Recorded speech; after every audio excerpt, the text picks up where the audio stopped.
Also.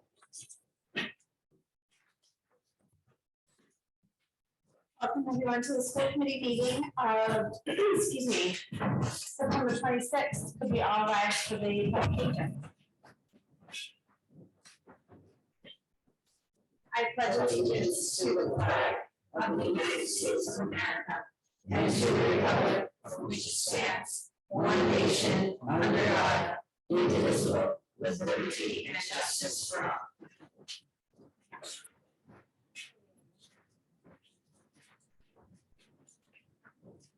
Chris, could you please read the mission and vision? Sure. The Falmouth Public Schools mission is the Falmouth Public Schools creates world-class student learning experiences. Our Clippers are empowered to pursue their goals with curiosity, integrity, and resiliency. And the Falmouth Public School vision. Clippers are creative, inquisitive, and engaged learners who participate in their community as socially responsible citizens. Clippers effectively communicate and solve problems that impact the world around them. Great. I don't think we have anyone for student advisory tonight, so I'm just going to move on to public comment. Members of the public are welcome to speak about items that are not on the agenda.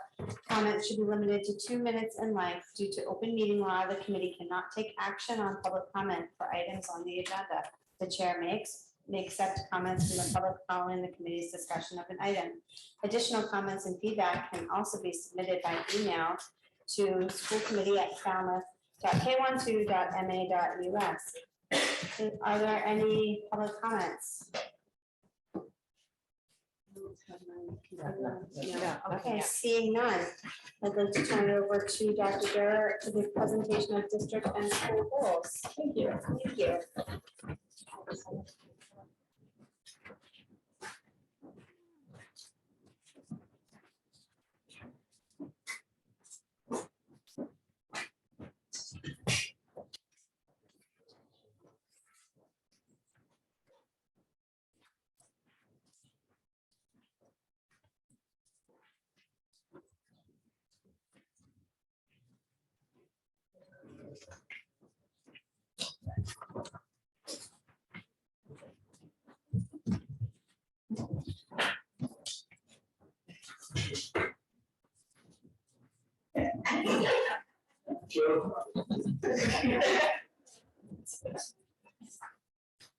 We're back. Juul, so much we're back once again.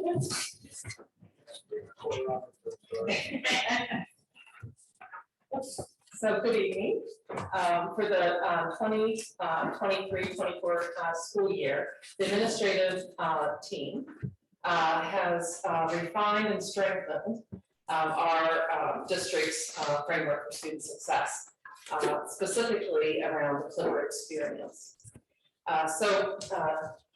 We are, the framework is built on the core work that we've been doing over the previous years, while we are going to emphasize certain key areas for improvement, growth improvement this year.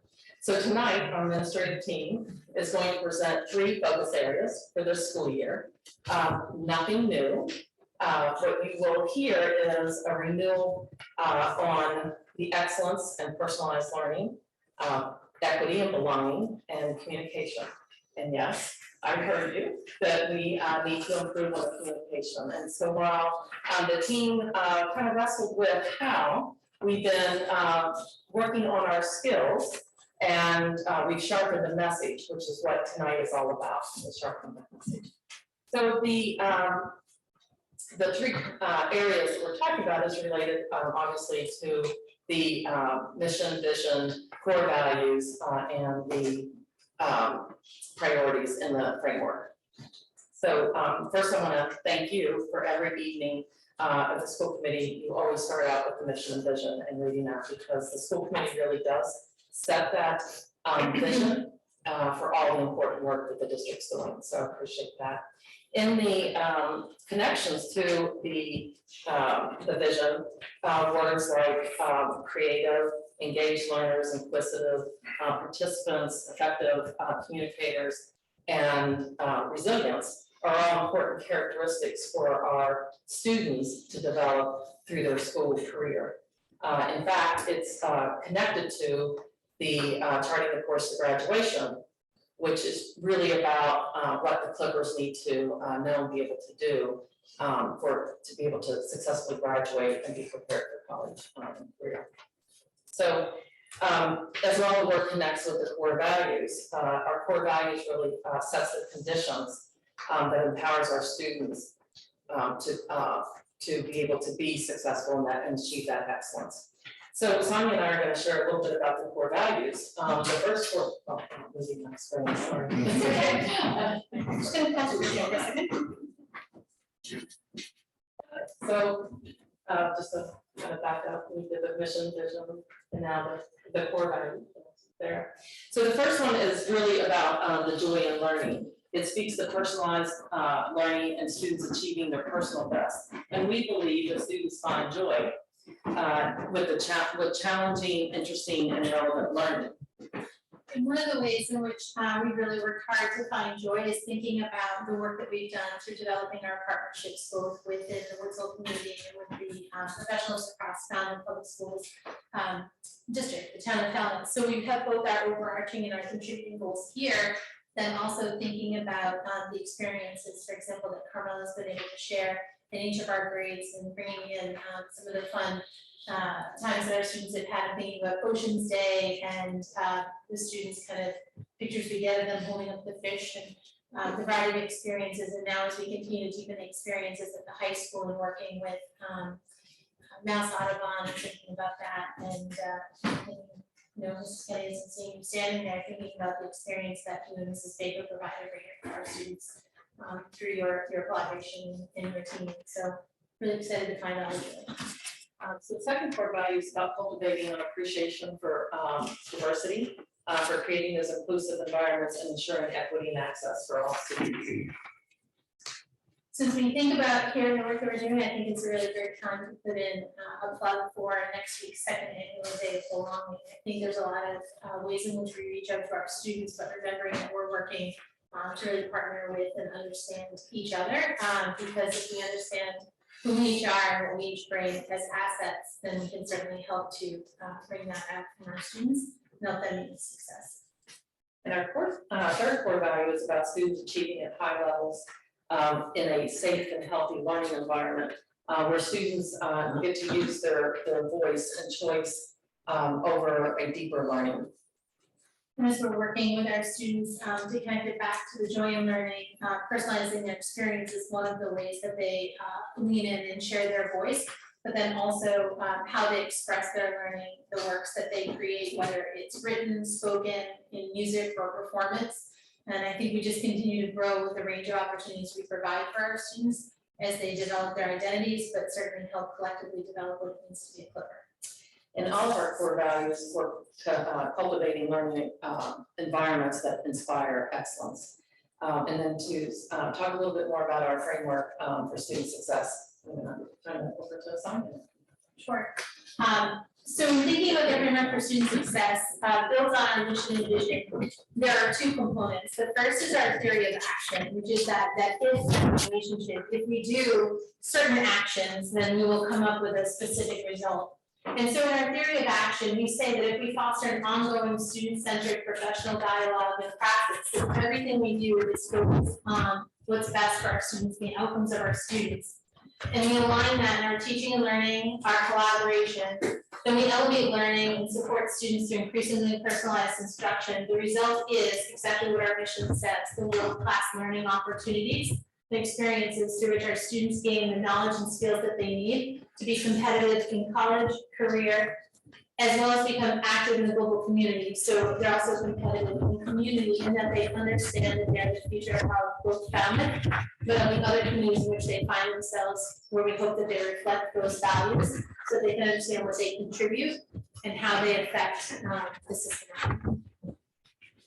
And so that's all built on the 4 strategic objectives, starting from left to right, first with teaching and learning, which I think is often something we put in the forefront of any conversation we have about schools. We understand that schools are about that work in teaching and learning and developing the academic and social aspects of our children, but then thinking also through access, equity, and opportunity. And I think oftentimes we talk about meeting students where they are, as they are, that we have very different entry points, but that we're working really hard to bring our students up to that high standard of achievement and growth.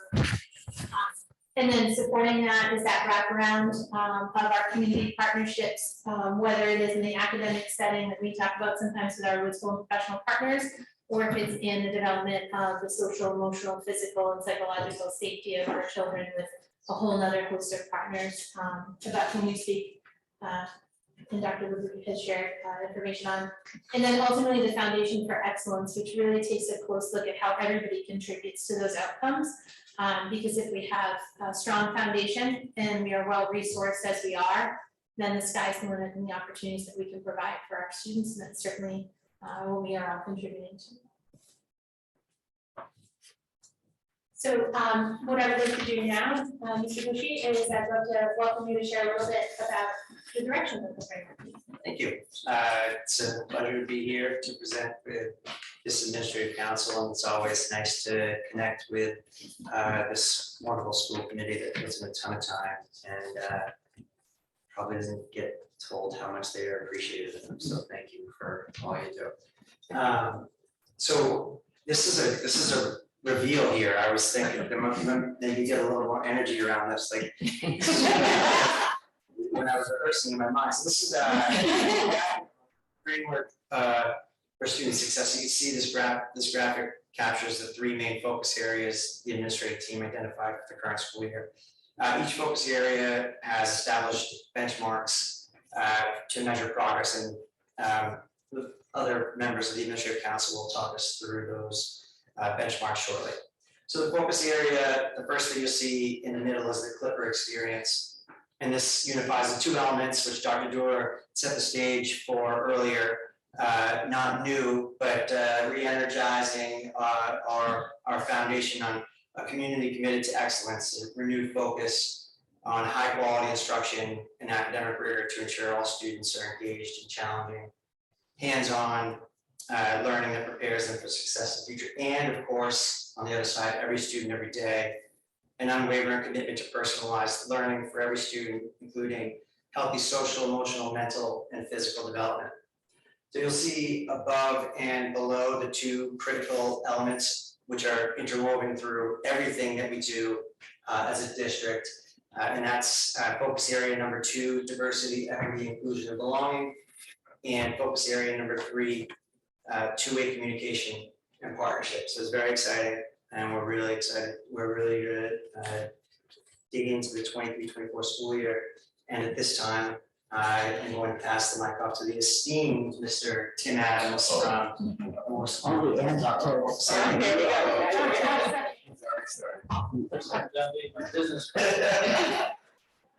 So our focus area number 1 is the Clipper experience. Here's our goal statement. It's ensuring personalized learning and commitment to excellence for every student. I think the essence of this goal really is, also gets to setting high expectations for behavior and academics, and it's really so all students get what they need. The rationale behind this goal, really some full language here. There's a lot of detail, but just kind of want to break it out a little bit for you. That we'll be focusing on clarifying and articulating the relationship between academic excellence and personalized learning.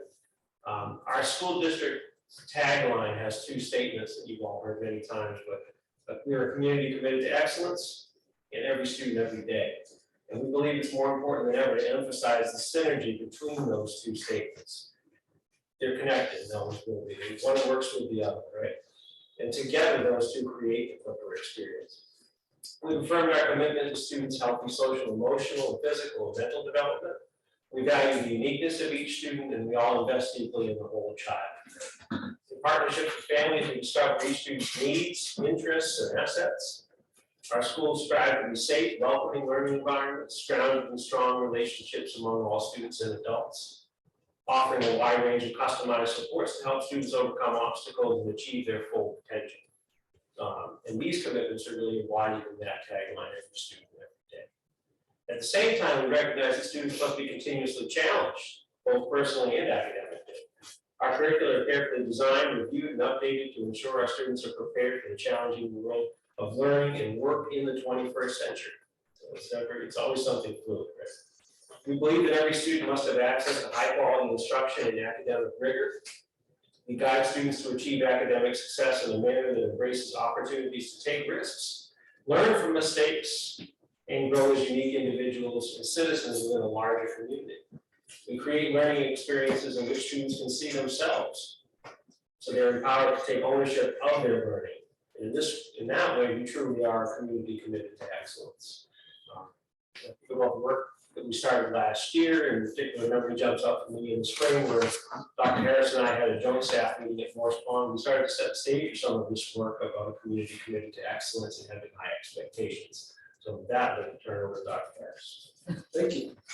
I will read through the rationale that was there, but I do want to just, as we try to work with our school communities, our parents, our teachers, and our students, I think one of the things we've really appreciated in the dialogue we went through the summer, the focus from the school committee, is what can we ground into and keep as kind of a beacon as you do that work every day. And so the rationale behind getting a personalized learning and excellence, sometimes when you work with teachers or you talk with families, there's a sense of, their student behavior or classroom management that somehow is separate from the academic and the teaching. When they're all together, right? It's all teaching, it's all learning. And in what ways are we seeing the entire student and seeing the learning that needs to happen? And I think for us, and a piece that was an eye-opener for me as I walked the hallways last January and talked with one of our teachers who's been there for 15 plus years and asked what he had seen or observed was maybe different now than it was 15 years ago. And he looked at me very sincerely and he said, right now after the pandemic, I'm not sure exactly what I can expect from the students. And I think for me, it captured a lot of what I felt, what we heard from parents, what we heard from students, right?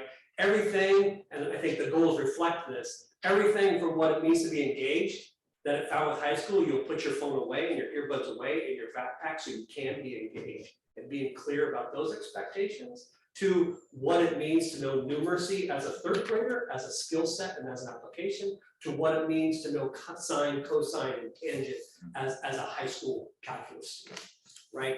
That I think is in calculus, I'm not sure. The point being, really trying to zero in on, there was a tendency as we came through the pandemic to begin to separate social emotional from the academic learning. And recognizing it's all right in front of us.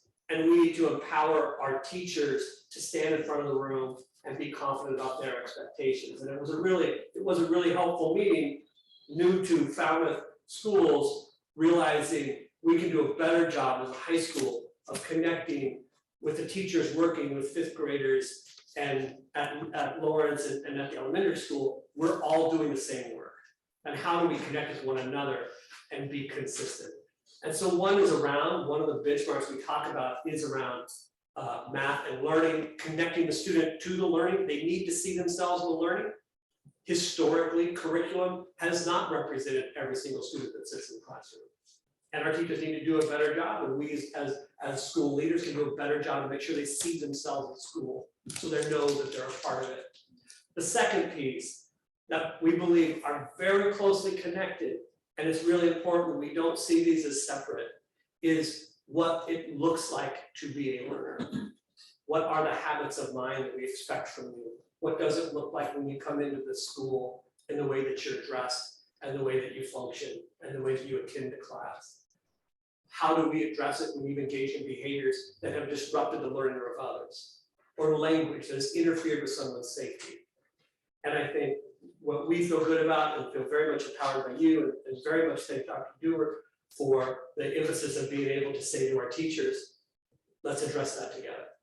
And let's be clear about what those standards are. So that teacher, whether they're a kindergarten teacher or a third grade teacher or Morse Pond or Lawrence or a high school teacher, can stand confidently in front of the room and say, I expect this related to your behavior because that's what excellence looks like. And I'm going to expect it for every student every day, and that means you. And at the end of it, that's what those benchmarks are.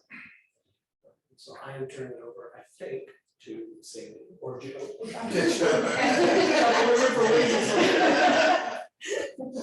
Thanks, Director. All right, so our focus area number 2 is diversity, equity, inclusion, and belonging. So simply put, we're going to be focusing on diversity, equity, inclusion, and belonging. And as all of my colleagues have shared, as we look into the rationale for this goal. So what we're doing here in Falmouth is we're going to value all students and nurture them so that they can be individuals that are able to appreciate and respect one another's differences, perspectives, and as you've heard, their voices, all students' voices, in a healthy manner. The diversity of our school and our community is one of our greatest strengths. We've talked about that many times here in this room. And in Falmouth Public Schools, we're really proud and committed to eliminating any disparities and inequities in our opportunities and our academic levels. What we talked about, we're going to look at all students. We look at student groups. We look at opportunities in the classroom, outside of the classroom, and from preschool all the way up to 22. Every single educational and academic opportunity for our students, we'll be looking at those. We are committed to make sure that those things will be looked at for every student, based on, regardless of the student's race, ethnicity, language, gender, ability, or socioeconomics. So we mean it when we say for all. We strive to give students, families, and our staff with backgrounds and identities feel safe, welcome, and included, and that they truly are bringing what we talk about. And Henry has brought this, I believe, to every school committee meeting we have, and the focus that we have is a true sense of belonging here in our corporate nation. And with that, I'm going to pass it over to Mary Ann so that she can provide us with some more ways of implementing that. So the overarching benchmarks for this focus area are creating an environment that teachers and reinforces belonging for all students. And in doing that, we will have the wonderful belonging series of community meetings that will be facilitated by Dr. Felice Gorham, who is fabulous. If you haven't experienced her, I strongly recommend that you go. She's a wonderful facilitator and speaker. Also providing and reinforcing our social emotional learning opportunities, and really looking at psychological and physical safety for students, which is supported by the trauma training that Joan's office has facilitated and the district health and safety committee. The second benchmark is creating an environment that advances equitable conditions, and a real foundation for that is the equity audit that Mr. St. Julian is leading, and we will obviously take the results of that, and that will inform us as how we proceed forward. And the third benchmark is making sure that we have structures in place that support equity and belonging for all students, which every school now has equity teams, and we will just continue to sustain professional learning to reinforce equity and belonging throughout the district K through 22. I'm next. So the third focus area is the two-way communications and partnerships. So I think, as you can tell, we all feel pretty fortunate, speak for all of us, to be part of the Falmouth Public Schools, and we recognize and appreciate our role in this community. But we also know and understand the importance of communication, and that was really brought to the forefront last year. So this year, really, we're going to be working hard to provide those opportunities for us to listen and gather feedback, to help drive our work. It's important for all of us that our partners have a voice in the decision-making process. It's also important to us that we continue to develop our relationship with our community partners, so that we can offer our students a learning environment where they are engaged and enjoy their learning. I think there's nothing better than seeing students who are really passionate about something that they're going to learn. So next, I'm going to turn it over to Mr. St. Julian. So we have three benchmarks that we really want to dig into. First of all, is if we're talking communication, the very first thing I was always told, we have 2 ears, we gotta listen, we gotta listen, we gotta listen. So listen more than we speak. And so we want to find positive, consistent avenues where we are listening to our to our community, to our students, to our staff, to our students, whoever. And we had an opportunity this morning to listen to one of our community partners. And so we want to be consistent in that. We're going to have host some coffee hours at every school. And so that's another way of listening before we do anything else. And so that's important to us. The second benchmark is definitely, I love this group of people because we want to learn. We are educators, we are learning, we're taking classes all the time. So we took some time for professional learning with Chris Harmon and his firm, Harmon Communication. Not only did we have time over the summer, but we had homework. Always had kids going, hey, yeah, we have homework. We're in a, I think we had a great study group. I felt like I was in college again. And there was always one student that was always doing all the work. Thank you, Joan. And, but we're learning, and so I hope that's communicating that we are always learners. And so how to do this, it's not a natural thing, it's something that you must learn. And which is the third benchmark is exactly what it means by that. So we want to clarify the communication strategy. Myself, that means putting the stuff that we learn into action. Dr. Dora told me to do a flyer, and I was like, oh yeah, this flyer for belonging, and so I had it on there. I pounded everything, I wordy everything, I had a nice detail. Yes, this is the best thing. She looked at it, she called up Chris, what are you gonna do with this? They took it and they said, let's clarify this. Let's make sure. I go default mode. I go right into, no, I gotta learn, I gotta clarify. So that was a great learning experience for me to make sure that we are always clear, concise, family geared with some of these flyers. And so that was a great example, and I hope this is what we're going to be doing here with our website, with any initiative that we have, any strategies, any opportunities that we're going to be clear, concise, and communicate well. Listen first, learn, and communicate well. So those are the three strategies. That's the thing. And so we, this is the unveiling of this year and the graphic that really speaks to us about the Clipper experience. As Tom shared in the beginning. So our, to reiterate the three goals again, is the Clipper experience, the diversity, equity, inclusion, and belonging, and our two-way communication and partnerships. And we'll take any questions or discussion. We welcome discussion. You covered everything so well. Mike, Can I ask about communication? I don't know how it works, but does each school send out their own email blast? Or is that one master email text blast thing? Now, each school has their individual, so they do a weekly staff communication, and weekly family communication. I mean, more so in case of emergency. Who's in charge of that email text blast? So both, it's between, it depends on the situation, Okay. but between the principal and myself, there would be communications. Just because when we had that lockdown at Morse Pond, would have been last week at some point in time. I didn't know anything about it. I saw it on Facebook, which is not the best way to see stuff. And there were students and parents from like T-Ticket in East Falmouth getting alerts that the bus was going to be late before the Morse Pond parents even knew that there was a lockdown. So that's not the best way to communicate. And you know, you have a half hour of parents talking to their kids and stuff via cell phone or seeing stuff on Facebook. So, if we had one voice in case of emergencies, that would be beneficial, because it took way too long to get information to the parents in town about the buses being late and also the lockdown. It's a lot of time to think about stuff. Kelly, so I don't know what it is about this plan for this coming year, but it really resonates with me. I feel like it is such a clear articulation of what we have been saying we are trying to do and the things that we're trying to do, but they're all lofty, of course, because to do them well, it's going to be a lot of work, but they're so targeted. And so I really like them. I feel like it's in line with Lori's goals, it's in line with the mission and vision, it's aligned with the stuff that the school committee has prioritized over past years. It really hits it really well.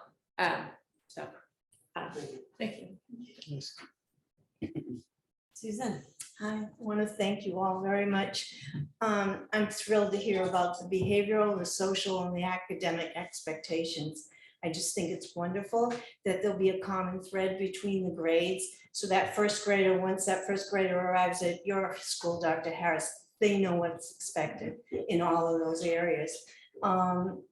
So again, thank you. I'm looking forward to it. Thank you. Heather has her hand up. Can we promote Heather? Heather, you're muted. Okay. Here she is. Okay, there we go. So yeah, I guess I have two kind of related questions. I agree. I think it's a really ambitious and clear and important plan. My question in two parts is I get a lot from the two-way communication and partnership, and for that matter, DEIB goals about engaging families. What I didn't see as much and would love to get more clarity around is how are we listening to and engaging our students in that two-way dialogue? And then also just kind of curious whether you've given any thought to engaging alumni, and that came up in particular thinking about when we talk about being able to see our students being able to see their impact and envision themselves being a member of the community. Do they ever hear from Clipper alumni how they are doing that and how their experience? Because as we all know, as wonderful as our teachers and our parents are, at least for children of my age, they far prefer to hear it from someone closer to their own age than they do from the grownups. Anyone? Okay. I mean, on the student piece, and thank you for bringing that. We have worked to create kind of multiple tiers of student ways in which we hear students at multiple levels. So there's a student leadership component, right, where they elect. There's a club component. There's a building out of an athletic captains component, but then there is also some intentionality about student focus groups, students meeting with the superintendent. So we really have tried to make it not one place where we hear student voices, to really make that circular and processing through, create structures and organizations for the way students can engage that are similar to the way we're trying to engage the adults. And we should probably do a better job of the way we broadcast out the ways in which students are able to engage. And through our communication strategy this year, we'll work on that, and you'll hear more from us throughout the year.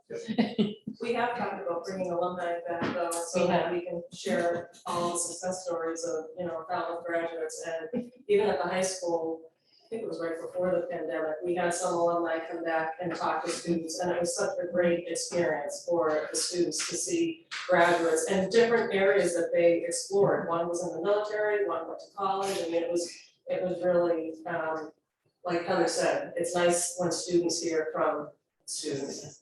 We're working really hard with our new athletic director, and our seniors this year really wanted to emphasize homecoming.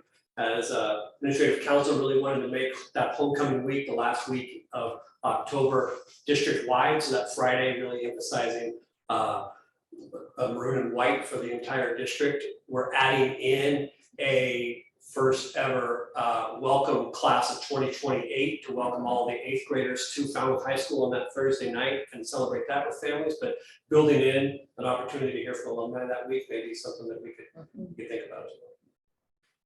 Susan, regarding your work with the Horn Group, if you have any tips for us as school committee members, we really would appreciate it. We did meet with Jim Hardy from MASC, and he helped us a lot with some questions we had, but there's nothing more frustrating to myself in regards to see information being posted on Facebook by people in the community that I know is inaccurate. And I don't know how to deal with that. So any tips would be appreciated. Great. Mike, almost- go ahead. Henry, I think this is you, I'm not sure, if I'm wrong, you let me know, but we talked last year about co-ops.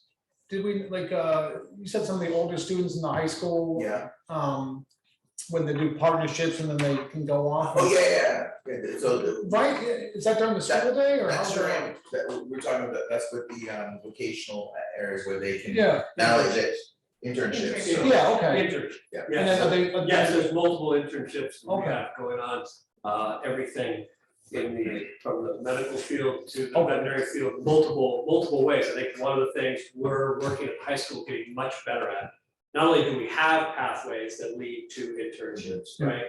We also, when a student, for example, decides at the end of their sophomore year, I really want to go into veterinary medicine in some kind, I'd like to be a vet tech. Working with our guidance department as well as our coordinator for internships, we can take that student, work that, and by the time they're a senior, they're getting the same similar internship opportunities that someone may get at Upper Cape Tech.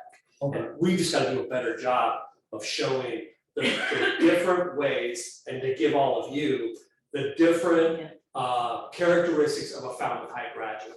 From an Ivy League school to having a career choice. We had a student graduate last year that, you know, has both early childhood certification and construction certification. She can build her own, right? So it's just like, but we don't do a good job of giving that to you all, and that's something, you know, big priority for us this year. And that's when the student would talk to you or guidance counselor? Absolutely, they It's see the not guidance all- counselor, see the guidance counselor, we have our CTE department, yeah, absolutely. Perfect, thank you. Terry. I wish every principal would work on the mechanics of finding a way for school committee members to seamlessly, surreptitiously, go into a class and just see what's going on and let the kids know that we're real. We're not just these, you know, budget people up here. So, I mean, it's hard because everybody's so busy and, you know, sometimes teachers might feel they have to put on a special show or something, but if you could work on ways to, I mean, I try to read your newsletters and see what's going on and see if I can sneak in or something. So, but if we could do some more of that. Lunch duty, Terry, lunch duty. You know what? Honest to goodness, I'll be there. I'll be there. And if I'm not, you can embarrass me later that I didn't follow through. As long as we can sit down. on You those may chairs. sit down. Hey, I did lunch duty in the high school, so I. Make sure it's not spaghetti. Yeah. Anyone else? No, no. I just wanted to make a few little comments. Dr. Harris, when you spoke with a veteran teacher of 15 years at the high school, and he said, since the pandemic, I don't know what to expect of students, that I hear that it resonates with me. I feel that professionally, obviously not with students, but in another sort of vein kind of thing. But I love that our team here is really setting clear goals, and it's aligning with so many other important things that we've had for years with Dr. Durr's goals, with the school committee goals, and I think that it is, to quote Kelly, lofty, but I think that it's a lift that we can do. I think that it's an attainable goal, and I think that it's, you know, we tell our students that it's important to challenge yourself, and you know, smooth seas never made a strong sailor, and that's the same goes for adults as well. You know, if we're not continuing to learn and challenge ourselves, what are we doing?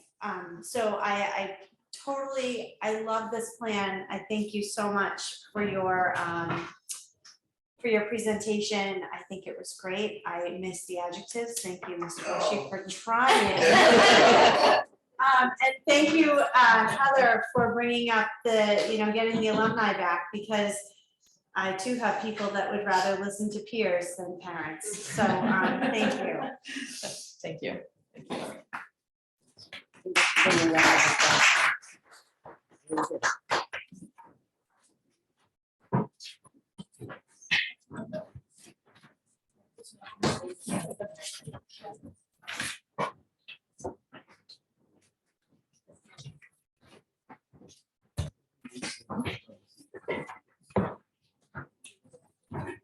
Once again, turn it over to Dr. Durr for the update on the budget. Thank you. As we had stated several times in school committee, that we're going to give a budget update once a month. And then we will dig into a particular highlight within the budget. So I'm going to turn it over to Paul Dart, our Assistant Director of Finance and Operations. And you do have in your packet two documents that Paul will be referring to. Thanks, everyone. So tonight we're just going to give you a brief overview of the first 2 months. So this is through August 31st. So the school year beginning in September, a lot of the salaries don't come online until September. So what I thought we might do is look at how we do some of the encumbrances and from the start of the year. So just briefly, and this is the multicolored large spreadsheet that you see with a lot of numbers on it. But the total expense, the total budget on the bottom left of 56,175,000 for fiscal year 24. Expended year to date has been 1,860,000. What we've encumbered and what we'll talk a little bit more about so far year to date has been 4,857,000. The total is 6,718,000, with the budget remaining of about 49,457,000. So we're about 11, almost 12% of our budget spent for the first 2 months of this year. And what I mean by some of the examples is the second sheet here. You can see how some of the large encumbrances. And what I mean by encumbrances is essentially when we start off the school year, a good example is utilities, electricity, for example. We'll have a budget amount. We guesstimate that electricity will run us roughly 690,000 across the district for the year. So we take that money, we set it aside so it's not spent elsewhere. And that's, so it's removed from the budget line as if it was spent, even though we haven't actually paid any bills yet. So electricity is 693,000 we encumbered. For natural gas, we encumbered 463,000.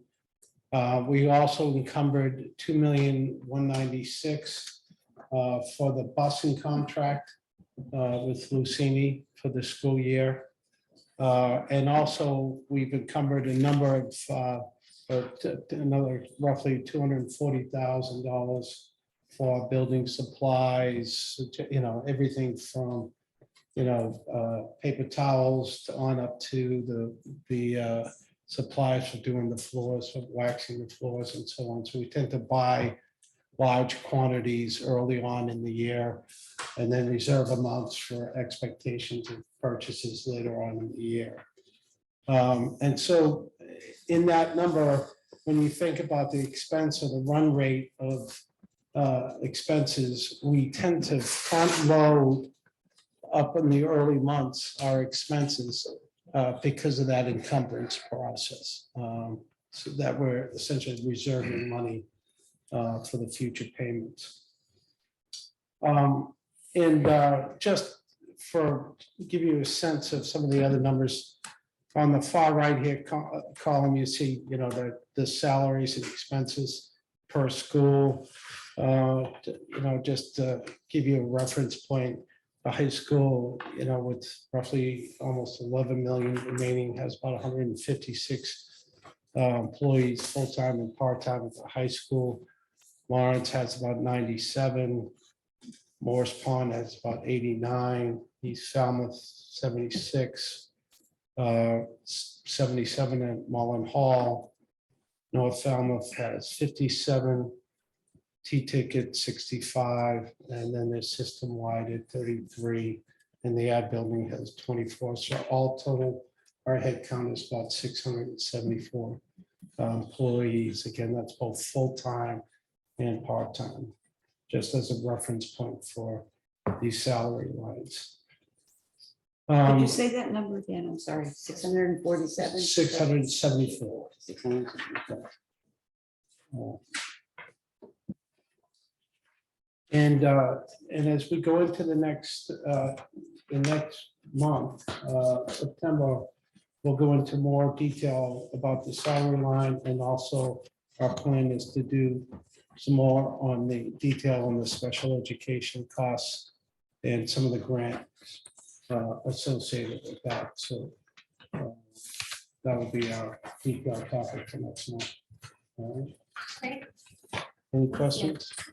Holly, so without me going and comparing every single line, which I can definitely do, but any surprises so far? No. Okay, no, great. no. Again, this is, we're relatively early in the year, so it's nothing that we've been surprised about that has come up. That's good. That's great. Thanks very much. Thank you. All right, Thank you so you're welcome.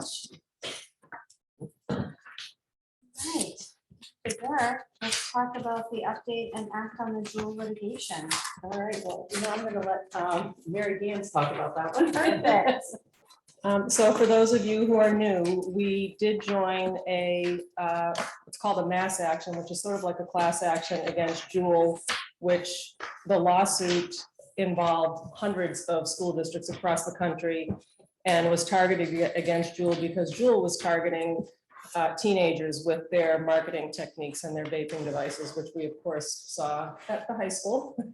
And Juul settled the lawsuit a few months ago. And you voted to authorize Dr. Dorr to enter that settlement agreement and release. And at that time, Juul's parent company, Altria, not to be confused with Atria, Altria was not settling, was not choosing to settle at that time. Altria has now opted to settle. So it's the same type of settlement agreement. It's, again, the district would be releasing all claims forever against Altria, just like we did with Juul. And the settlement, the way it's dispersed, it's a very, very complicated formula, but it essentially boils down to overall student population and when we joined the lawsuit.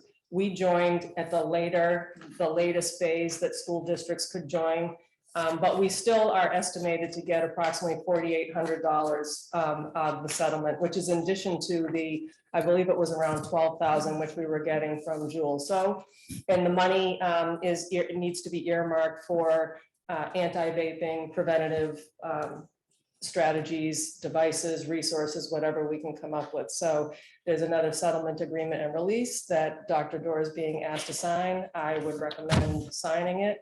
There's no advantage to continuing in a lawsuit against Altria when it's being strongly recommended that all of the districts now settle with Altria.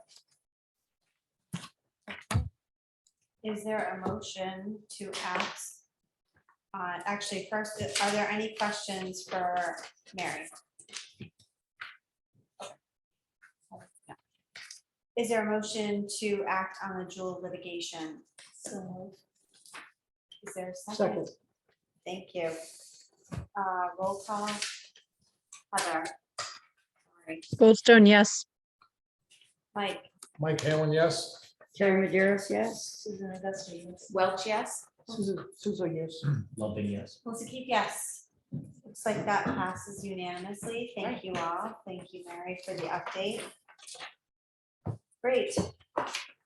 Now, let's move on to action on the field trip to New York City, 11/8/2023. So Lauren's here.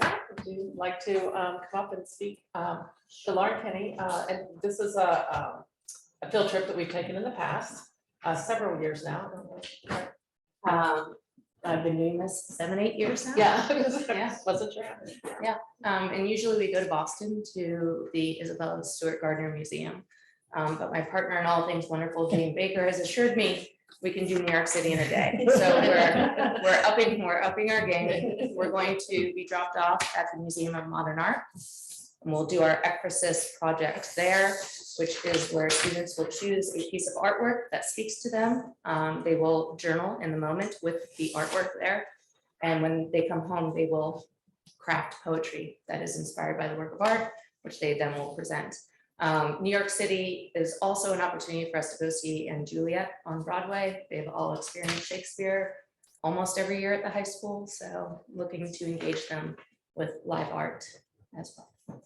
And we just want to also give a shout out to FEF because they 100%. continue. Yeah, and fully I- funding the I project know, so every we should year. put that all over the application. But, it's. Can I just add, sorry. Susan, you asked about, things to say to people.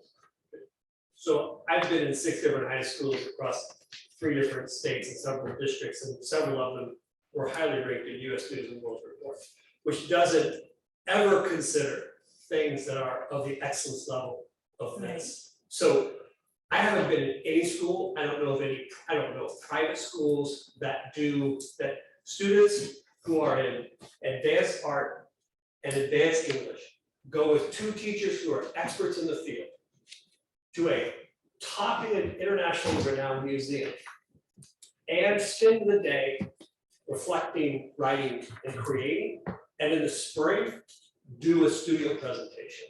It just is, I don't think our community understands the level of excellence of teachers that we have, and opportunities like this that is funded by an FEF grant that's supported by a school committee that happens on a bus in October with kids from town. So, sorry, Thank you. it's super cool.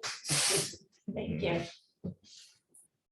Melissa, I'm gonna recuse myself because I have a kid in class. That's fine. Susan? I just have a quick question in regards to transportation arrangements are being done by the transportation director, so they're going by Falmouth school bus or? No, we're taking a coach bus. That's long, that's a long. It's a good suggestion. Again, fully funded by the FEF. Wonderful. Thank you so much. Okay. I actually would like to make a motion on this. Oh, sorry. Oh, sorry. Heather's gonna take it. Oh, sorry. Go ahead, Heather. Sorry to hold things up. 2 really quick comments. I think this is awesome. As a 7th grader, I did a field trip to New York in a day from the Eastern Shore of Maryland. So yes, you can, absolutely. And second is, I don't know which exhibit at MoMA you're going to, but some local community members, Earl and Hilda Menge, are actually part of an exhibit currently going on at MoMA about architecture and the environmental movement. So Awesome. if that's within reach. Yeah. Wonderful. But this is awesome. Amazing. Thank you. I also would just like to say that I did a one credit art class for my college. And it can be done in one day, but it definitely was not as wraparound as, having a presentation in the spring and seeing the poetry and seeing the art aligned and all of the experiences. It was nothing like that. So I also want to echo Dr. Harris. We really are so lucky to have amazing educators and the amazing FEF. So with that, I'm gonna make this motion because I love volunteering to go on these trips. I'd like to make this motion. Is there a second? Second. Thank you, Mike. Roll call, Heather. Heather Goldstone, yes. Mike Halen, yes. Karen Maderas, yes. Susan Augusta, yes. Heather recused herself. Oh, I'm sorry. That's okay. I didn't hear that. Loading, yes. Let's keep guessing. So that passes. Thank you. all Thank so you. much. Thank you. Thank you. So exciting. Thank you, FEF. Okay, now let's act on the superintendent's evaluation timeline, and I will turn that over to Kelly. I have nothing to add to it. We already talked about the changes last time. So it's a different timeline than in previous years because we're removing the formality of the observation process, but still highly encouraging everybody to sit down with Lori during the year and provide formative feedback. Any questions? Any comments? Is there a motion to act on the superintendent's evaluation timeline? I'll make that motion. Thank you, Terry. I'll second it. Thank you, Mike. Roll call, please. I'll start with Heather. Heather Goldstone, yes. Mike Halen, yes. Jerry Maderos, yes. Susan Augusta, yes. Welch, yes. Susie, yes. Wilson, yes. Melissa Keith, yes. Thank you all. The superintendent's evaluation timeline passes with our hiccups from the state. Oh, that's late chance. All right, great. Thank you all. Moving on to acting on the superintendent's goals. I'll turn that over to. Go ahead. Yeah, thanks. So this is the same as the draft that you received last time with 2 additions that were suggested by the school committee, and that would be on page 3, midway down under the key action step 2 benchmarks. I did add in the meetings that we hold with the school council PTO members for the around the budget to get feedback. And then under key action 3, step 3, benchmark, same page, the number 3, facilitate the tours of all 7 buildings. I added that, but everything else is the same. Great.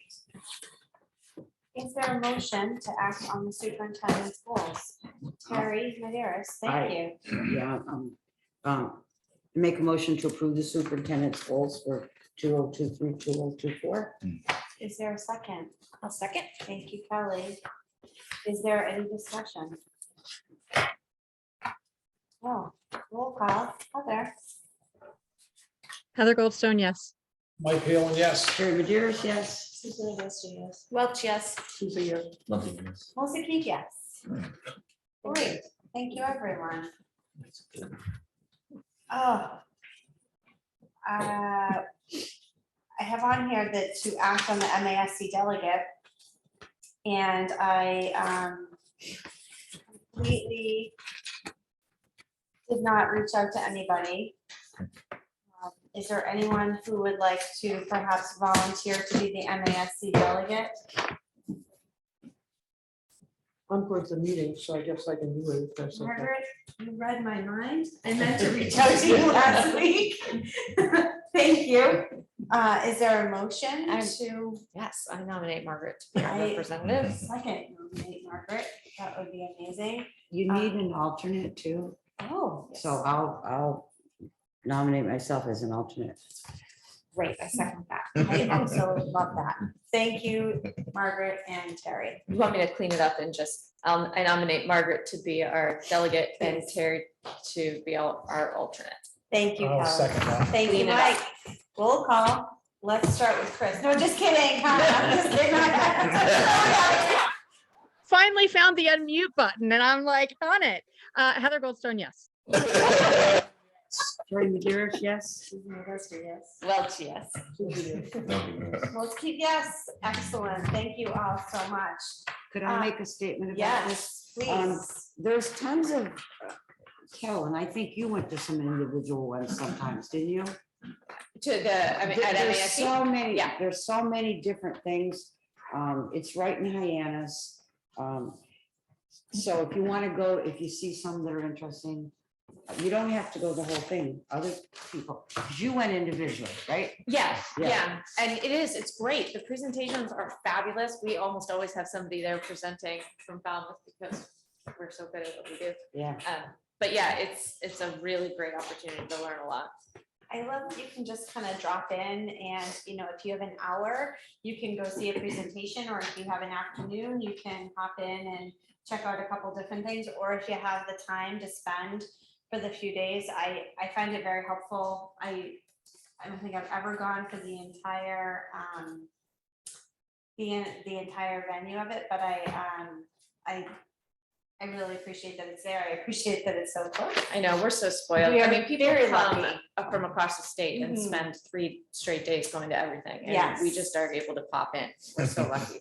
Susan? Are there specific questions that the representatives will be voting on our behalf? And will we go over those beforehand? I think there are specific questions and we can go over them beforehand, or at least we can Just- email them out. Yes. Sure. Briefly, however you Sure. figure that out. Yeah, I was going to, if we don't bring it up at the meeting, I was going to ask any member if they had read the material, that they would give me feedback in terms of the Great. way to respond to the meeting and the questions. great. So Thank you. Thank Susan. you. Thank you. Any other questions, comments? So now we're gonna move on to act on the memorandum of agreement for FEA Unit A Schedule of Salaries Interscholastic Athletic Program. Dr. Dur? The next 3 MOAs with the FEA were discussed during executive session last time, so if anyone has any questions, Mary or I can answer those. But otherwise, nothing. There's one one change. I'm sorry, change. Mary, could you talk about? With the classroom moves, it was suggested, I believe, by Kelly, if there was some incident or event that required numerous, moves, involuntary moves, that this provision would not kick in. So there is paragraph 5, it's the 3rd MOA. There's the force majeure clause, which Terry, that's French for superior, well, I forget what it. She can tell you. I don't know where, I'm trying to find it on here. It's the MOU. We kind of jumped at that. It's like a greater force, superior force, which basically, it's often referred to as like an act of nature, or, for example, a school, we find asbestos in one of the schools, and teachers, numerous classrooms have to move. That is not encompassed by this. This is the, in here and there, the involuntary classroom move at the end of the school year. So we took that advice, we did include that, and that was incorporated.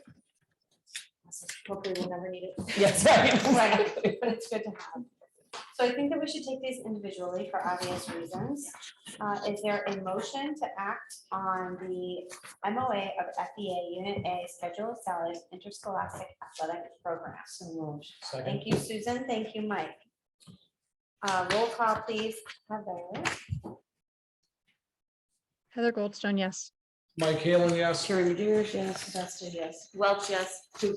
Lumping this. Let's keep yes. Thank you. Now we're gonna quickly move on to act on memorandum of agreement, FEA units A, B, C, and D, subcommittees of the District Wellness Committee stipend. Is there a motion? Second. Thank you for keeping it easy. Let's start a roll call with Heather.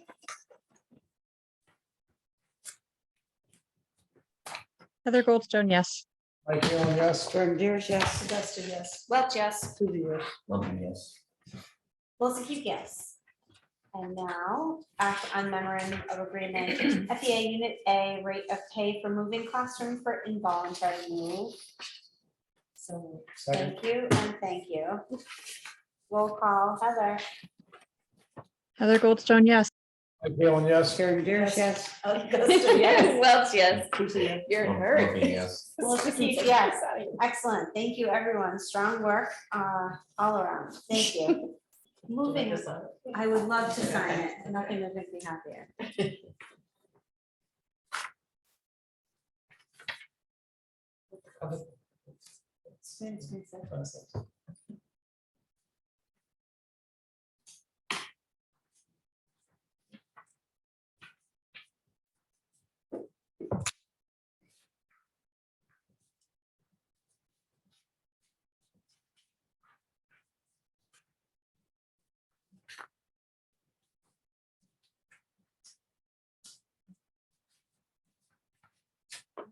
On behalf of the district and FEA, we appreciate the support.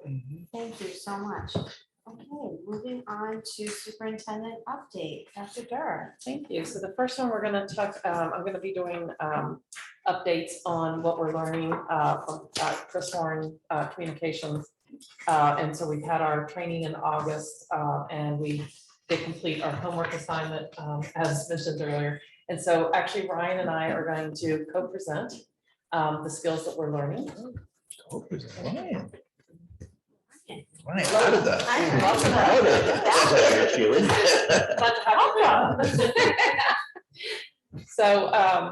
So three key areas that we're going to talk about tonight is about the messages and how do we strengthen the message and how do we deliver both the assets and the challenges that we have.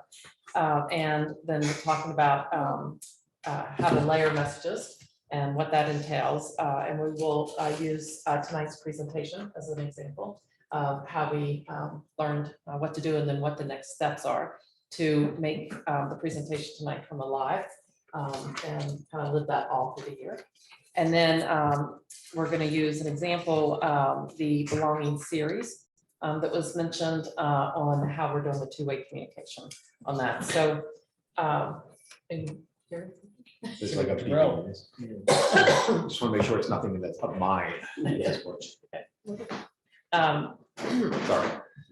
So I don't know if you want to take off on the, just, delivering a clear, consistent message using the tools in our toolbox. And so we have a lot of tools in the toolbox. It's about trying to use them effectively, but also just comprehensively, because the best way to try to convey information is to tell a story. And the story of our district is that you can get a world-class education in the Falmouth Public Schools. And all know it. Our district is awesome. And being able to convey that story in our messaging is kind of key for a lot of the stuff that we do. So we have, websites, social media, promotions, publications, the weekly messages that are going out, trying to be able to convey that story in every piece of information that we do is key. And also tailoring it specifically to whatever medium it is also a big component of it. So layering these things. So using the example of this belonging event that we've been talking about. There was an email message that has already gone out, but that was crafted specifically to email form. We have social media stuff, which will be going out shortly. There's website, but finding ways that are engaging content for each of those, because definitely I think the challenge for our district is we put this information out and it goes out in one or another, and then inevitably you hear people say, well, I didn't know about it. I didn't hear about it. Now we're trying to cover our bases. This is like the 7-layer dip. You're going to be getting all the different things, no matter what, you're going to get this message. So that kind of helps in some ways. So speaking about the tag on to that, one of the things he taught us how to write a communication plan that's really laid out. So all the pieces that Ryan was talking about. So first the email, and then just everything leading up to the first event, and then how do we follow up about that event, then how do we lead up to the second follow up, and so forth. So just the many components, but having it laid out with dates and is just really clear for all of us and who's assigned to what pieces. Ryan, Sharon, myself, the principals, everyone has a piece of what we're doing in that communication plan, and it just kind of keeps us all on track. And so it was a nice tool that we learned about. Speaking about the presentation tonight, so we presented the website will change by the end of the week. Our new graphic will be up, and we will be building stories, as Ryan said. Everyone learns things more through stories. So we're going to be building our stories around our 3 goals. And it's really about that Clipper experience and what we're doing. And then the social media will follow. Just looking at the content of that, we learned, like what we should focus on is, why the program, how's the program going to make a difference? I use program loosely because it really is about the work that we're doing. But then, how do we illustrate it, right? How do we illustrate our commitment? And then just key elements as we're trying to write this is about, making sure it's the simplicity of it, so that's understand that you use metaphors or analogies to help understand, but also being very clear about if there's inconsistencies and what one way may seem with another, and being able to explain that, so that's very clear. So, so we will be working that over time, as a team, and getting better at that, so it was interesting. If there's other things you'd like to add on that one? I guess just the big thing too is, like, it's always a challenge as educators trying to communicate stuff effectively to families, the kids and everything else, is just having this comprehensive plan and being mindful. Chris has been really instrumentally helpful in saying a lot of the stuff. Sometimes it seems basic, but at the same time, it's actually shifting the way we're kind of approaching the communication. And it's really, I think, going to be helpful, especially with what we've already done in terms of coordinating stuff. Having that coordination doc has been huge already, to be able to assign tasks and kind of have a good home base of being able to do stuff. It seems basic, but it's going to make big changes, I feel like, in a lot of ways. So we put the flyer, so Henry mentioned the flyer. That was not my original. So some clear communication. One of the things that we also learned and are doing is the dates on the district calendar will now actually link back to the information about the event. So people can click on that and then they can get it right away. So if they've forgotten about the communication we said, that they'll be able to say, oh, what's this? And then they'll be able to do it. So there's little tricks that we're learning with all of our tools, but that's one of them. So, and again, I do hope everyone joins us for this evening. Ryan, I don't know if you want to mention a little bit about the website and the situation and what. Sure. I suppose we should talk about that too. So our current website, which used to be Blackboard Web Community Manager, got bought out. And so kind of taking it as an opportunity to kind of get a good idea of where we are in terms of web hosting companies. I started looking at others, and actually we are in the process now of starting up with a different company that will suit our needs, I think, a bit better, as well as have some other advantages. We were still looking at it in terms of accessibility, clear content, design, visual aspect of stuff, as well as actually managing the site. This is the same company that actually some of the other surrounding districts use as well. So it's definitely, I think, going to be helpful to us. I don't want to set a hard deadline at this point, but my hope would be in the new year that we would be switching. A lot of the stuff will still look a lot of the same things, but the functionality may be improved. And it will be also a nice opportunity for rebranding for a lot of this stuff as well that we've been talking about as part of the communication plan, about more engaging visuals, being able to be mindful of exactly what we're putting out for the website. So it's kind of a top-down approach. It's moving day, so we get to figure out what we're taking and what we're not. So it's all timely, right? I mean, not that we would have wished that our website wasn't going to be supported, or that we would have need to move to something, but it is timely in this communication plan for this year. So that's it. Yeah, it was a natural inevitability, unfortunately. Our old site's going away, so we had to do something. Susan? If I may, all these ideas are wonderful for the parents and the students that are currently in the system. And I look forward to all of that. I think a missing link in this town right now is for our age group in regards to the people that are helping to finance the schools, but need more information. And I think that missing link, whether we need to beef up our efforts with the print newspapers or whatever, I don't know what the answer is, but information about the programs that are going on in the school is not getting out to the older people in Falmouth. Point well taken. We are meeting, I believe, soon with the new editor of the Enterprise. So, okay, great. So we will definitely have that as a topic for discussion. Thank you. Yeah, there's mailboxes all up and down my street. That's a good point too. I mean, I'm not mailboxes, but enterprise boxes. So a lot of our age group does read the paper.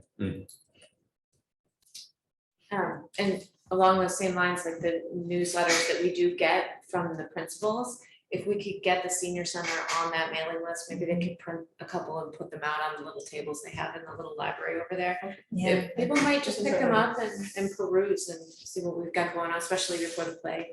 I was actually thinking Yeah. about the senior center. So Okay, yeah, yeah. bring it up. It's great, yeah. All right, thank you, Ryan, for Thank you. for helping me, that's great. I wanna talk about a grant that we just got awarded. The FCC Emergency Connectivity Fund. There was a $7.1 billion program to help schools and libraries. This was all through the American Rescue Plan Act. The first two initial rounds, Falmouth Public Schools did not qualify. But in April of 2022, FCC accepted proposals for a third and final round. We applied to replace, our proposal was to place our Chromebooks. But the FCC received a lot of applications, and we were informed that we would not be receiving any money. But then, and they had a large number of applications, and so they were going by the free and reduced lunch, so the economics piece, and that's kind of where we were. But as they were going through the large number of applicants, they were eliminating, which left a lot of money on the table, and we were just notified that our application was actually accepted. I want to give a shout out to Mike Falcone, our director of IT, just his knowledge and research about grants, but his perseverance with this grant actually, I think, brought it home. So we're receiving $247,000 worth of Chromebooks. That includes their setup and licensing. So this is billed directly from the vendor to FCC, so there's absolutely no cost to Falmouth Public Schools. We currently pay for Chromebooks through a leasing program over 4 years. We use school choice dollars for that. Because of this grant, we will not have to purchase the Chromebooks for this year. We'll be saving about $60,000 over the next 4 years on this. So it was, I just wanted to shout out and thank you very much. That was great. I want to talk a little bit about the Multinational partnership we have. We had a meeting this morning. Henry, you want to talk a little bit about that? Yeah, so if we're really, our goal is to make sure we have world-class education for all students, we have to listen to our partners. And I feel like we have an amazing partnership, which is next town over, that we can just drive over there. And we were listening most of anything. So one of our two-way conversations, let's listen, let's find out what's going on. And what we heard is a tribe that wants to do whatever they can to make sure that their students are going to thrive, whether it's tutoring, counseling, mentoring, whatever it is. And it was good just to listen to find out what they need to make sure those kids are thriving. They're looking for spaces in every school, so there'll be resources there, and so that the students can see themselves that this is a place, the school is a place for them, and they can thrive and go from there. So it was really good to see the agreement we have with them, but also we were with MASC, and having MASC and Falmouth together, we're bouncing out ideas, and we're like, oh, we got to use that. And so it was a really good, productive time. We're having quarterly meetings. This was our first one. It was nice to have all three, the tribe, ourselves, as well as MASC there. And we'll have some other ones, maybe more just our schools. And then we made sure that we want them to come here for reports of what's going on in our interaction. So we're committed to a lot of interactions. You know that we're going to have orange. I was trying to decide if I'm going to do my David Longy shirt or my orange shirt but that's coming out on it's officially Orange T-shirt Day is on Saturday, but the schools, if they want to, are going to wear it on Friday to support that mission. But we'll have Indigenous dances. We're going to do some stuff during November. So for the Heritage Month. So there's a lot of stuff going on, and we're glad to hear and be connected. I just cannot emphasize how great it is to have a tribe that wants to come alongside us and take care, make sure that the students are doing well. And so they have great resources, grants going on. So we're excited about that. We talked today too about having come and present again to the school committee, so we're looking forward to finding a date that they're available to come and see. And then just a little bit about our day of belonging. It was mentioned, and Henry has his shirt on, but Sonia and Henry, do you want to talk a little bit about the day of belonging, which is October 6th for our staff? Used to jump in. I'm sorry. We're really excited this year, working with community partners, No Place for Hate Falmouth, sponsoring in part, we're bringing in Facing History in Ourselves. So they're going to come in and spend some time working with us around cultivating our sense of belonging. We're also empowering a number of our staff to lead workshops again this year around a range of topics that affect our sense of belonging, ranging from talking about anti-Semitism to talking about disabilities and abilities. We're talking about how to use data, real-time data, not like big data dashboards, but ways that we can understand students' behaviors and what they're doing in real time and respond to that. It's the term is called street data. So that's what we're going to be working with. And there's another one around, Special culture and reconnect. Yeah, reconnect. Yeah. Yeah. So we've got some facilitated text studies that we're going to whet the appetite with a few excerpts, and then offer book studies and PLCs over the course of the year. Ways that people can access personalized to the Clipper experience, but also help them fulfill some of their relicensure responsibilities, trying to connect those two. And what else, Henry? I just love the professional dialogue. I mean, Yeah. honestly, getting together and having the resource, digging into that resource, and then coming back and just like going after it. And at the end of the day, whatever you learn, you're coming around. And I didn't go to that session, but I have a round table where we're all sitting around and talking about it. And the main goal, our kids feel that this is a belonging place. What are we going to do to make sure this is a place where the kids are comfortable and ready to learn excellent in their school? So it's a great, I think it's just that someone saying, I can't believe Falmouth is dedicating, who was it? It was Lizzie saying, I can't believe Falmouth is dedicating a whole day to professional learning on this subject to make sure our kids are welcome and safe and ready to learn in this environment. So it's. And just to restate, again, this is October 6th, next Friday is a professional development day for our teachers. So we have no students that day. And so the full day is around professional development for our staff. And so this is our second annual. Last year we kicked off on the Day of Belonging, and it was so popular and we got such great feedback that we're bringing new resources each year. But so thank you. The two of them have been doing a lot of planning for the day. I appreciate that. The next thing I want to talk about are the playgrounds at our schools. I want to give a shout out to Jeremiah Pearson. He is just fantastic to work with. I mean, he just takes such good care of the grounds at all of our schools. In North Falmouth this year, we have a student that is in a wheelchair that was not accessing the playground. That we wanted to improve that access. So Jeremiah came up with mats, and we're going to show what that looks like. We've got a couple pictures here of the mats on the playground. Yeah, let's start. So you can see, so the wheelchair will roll over the mats easily and up to each piece of the playground so that the student can access. You can go ahead and show them the other two. That's a little closer view of it. And then they just lay on top of the wood chips, so good drainage. So because of that, he got in his mind that he really wants to do this for all the playgrounds, not only at the schools, but across the town.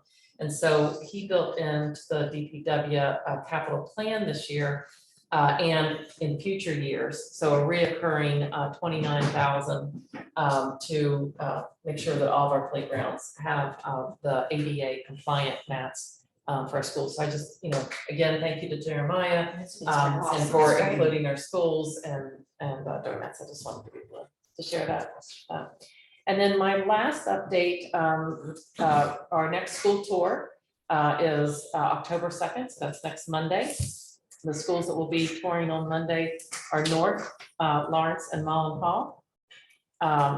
We'll be doing another one in second semester to pick up a few more schools, but on Monday. So we invite all the school committee members, finance committee members, the town manager.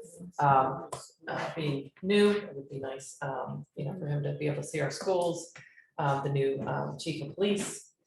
So anyway, so just, so that's Monday, and I hope you can join us.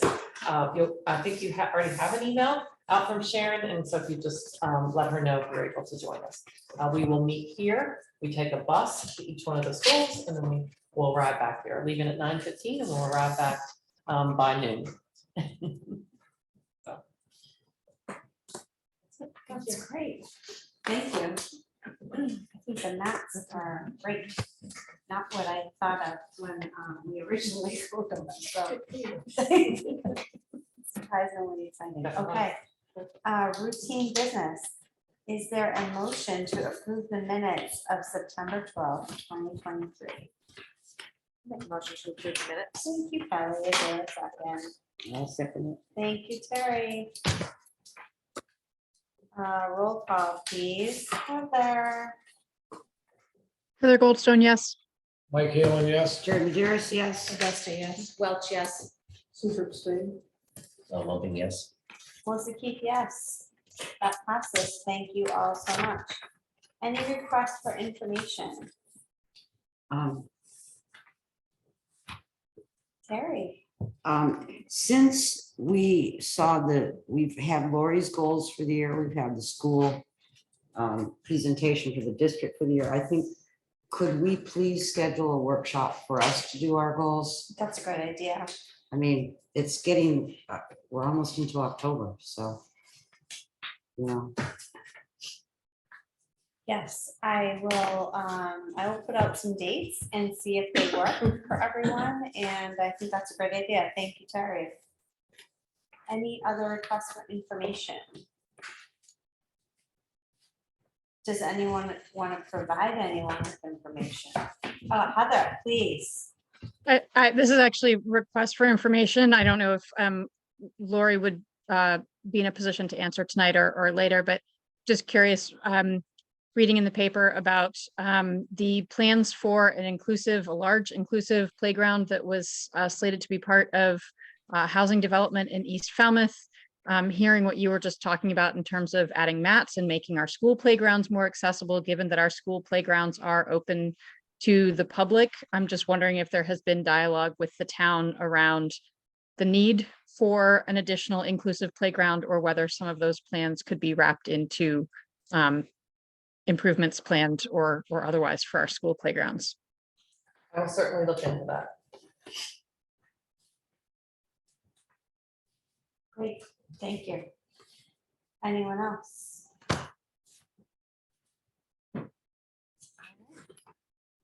Is there a motion to? Wait a minute, you didn't do committee reports. Oh, yet. you're right, I didn't. I totally skipped it. Yeah. Thank you, Terry, for keeping me on track. Okay. Terry, please. So the first one I'll give is on VIPS. VIPS Student of the Month is Anna Bennett. The year started off with a great number of students who are in the college mentoring program. This is a great opportunity for the kids.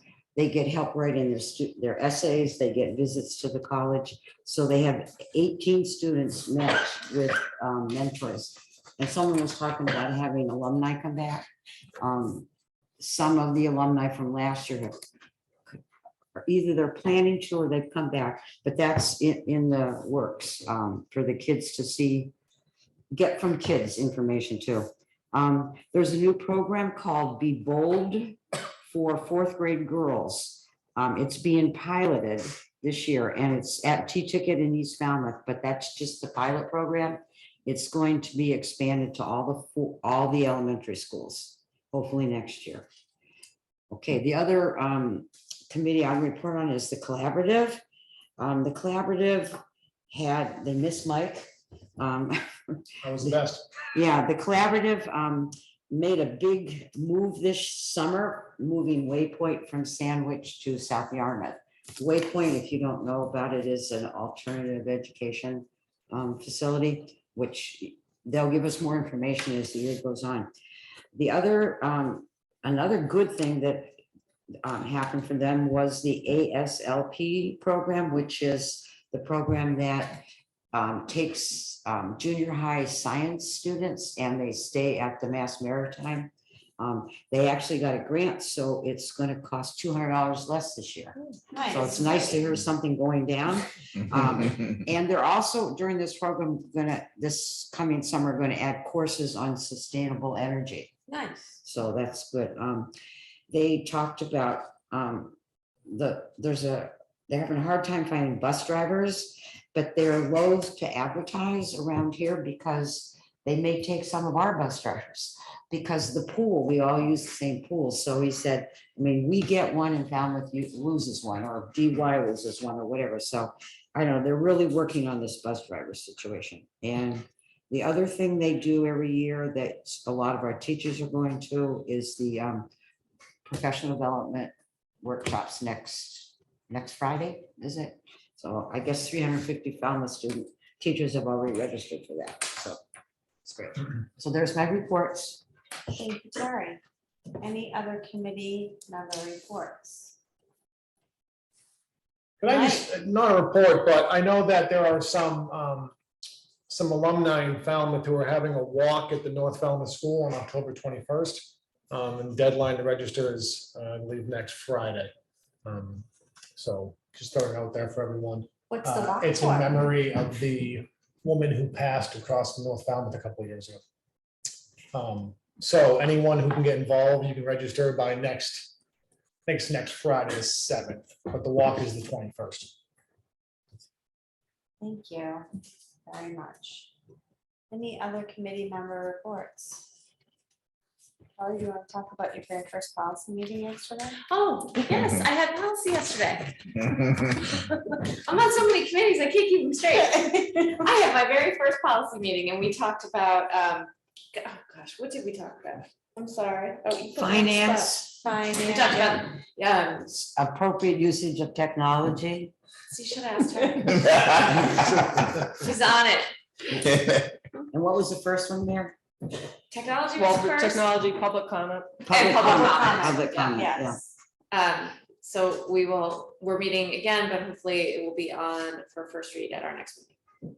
Yes. Sorry. Sorry to put you on the spot. I was just so excited to have your policy. I'm so thrilled. We're happy to have you. Anyone else? Committee member reports? No. Okay. Is there a motion to move into executive session to discuss strategy with regards to collective bargaining with FEA units A, B, C, and D, specifically memorandum of agreement? Having these discussions in open session may be detrimental to the school committee's bargaining position and pursuant to GL 30A, section 21A7, to comply with or act under the authority of general or special law or federal grant. And it is anticipated that the school committee will not return to open session. That has to be her Second. motion. You have to make a motion, Oh. Mr. Chair. Thank you. Yep. I'm making that motion. Sue's gonna second it. Roll call. Heather. Goldstone, yes. Mike Halen, yes. Troy Vigeras, yes. Dustin is Welch, yes. Susan, yes. Lumping, yes. Let's keep yes. Thank you all. Do we have a link for Heather for executive? We will have a link for Heather for executive.